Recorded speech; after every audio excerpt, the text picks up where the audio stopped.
అటుకుల ఉప్మా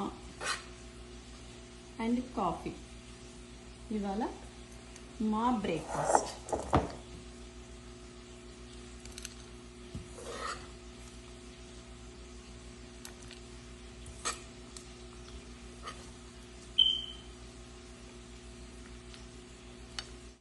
నూనె మరిగింది. అటుకుల ఉప్మాకి ముందుగా నూనె మరిగింది. పల్లీలు వేస్తున్నాను. ఈ పల్లీలని ఒకసారి కలుపుదాం. ఈ పల్లీలు వేగుతున్నప్పుడు కొంచెం శనగపప్పు,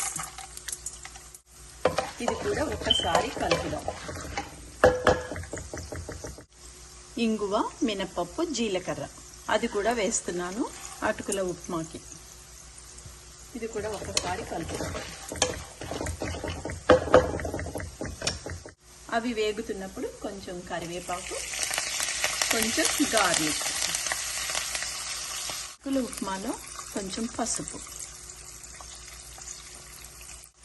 ఒకసారి శుభ్రంగా కలుపుదాం. పోపులన్నీ వేగిపోయాయి. ఇవి సపరేట్ చేసి పక్కకి పెట్టుకోవాలి. చూడండి, ఇలా అన్నీ సపరేట్ చేసి పక్కకి పెట్టుకోవాలి. అదే ప్యాన్లో కొంచెం నూనె వేసుకొని ఇప్పుడు ఆనియన్స్ వేస్తున్నాను. చూడండి, అలానే పచ్చిమిరపకాయ ముక్కలు.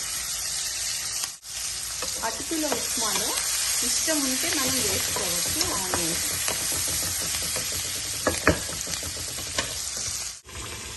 అటుకులు శుభ్రంగా కడిగేసుకోవాలి. ఆనియన్స్ చూడండి బాగా వేగిపోయాయి. ఇందులో ఇప్పుడు నేను కొంచెం సాల్ట్ వేస్తున్నా. ఇందాక నేను కడిగి పెట్టుకున్న అటుకులు వేస్తున్నాను. ఈజీగా అయిపోతుంది అటుకుల ఉప్మా.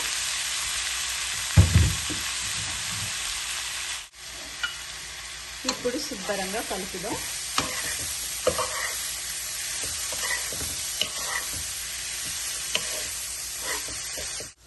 అటుకుల ఉప్మాలో మెయిన్ ఇంగ్రీడియంట్స్ ఏంటంటే కొత్తిమీర.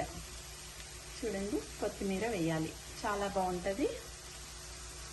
ఈ అటుకుల ఉప్మాలో కొంచెం నిమ్మకాయ రసం కూడా వేస్తే బాగుంటుంది. ఇప్పుడు వేస్తున్నాను. చూడండి,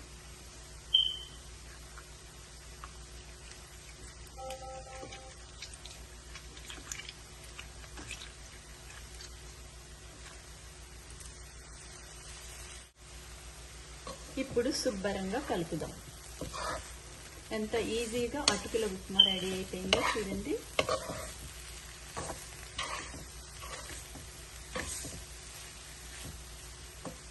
ఈ అటుకుల ఉప్మాలో కొంచెం టమాటా ముక్కలు, ఇవి పచ్చి పచ్చిగా ఉంటేనే బాగుంటాయి అన్నమాట, అందుకని వేస్తున్నా.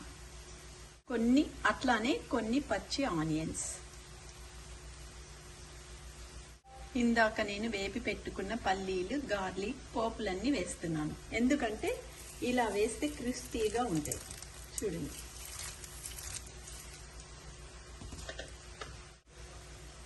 ఒకసారి కలుపుకొని మంచిగా కాఫీ అది పెట్టుకొని తింటే చాలా బాగుంటుంది. ఇవాళ మా మార్నింగ్ బ్రేక్ఫాస్ట్ అటుకుల ఉప్మా రెడీ అయిపోయింది.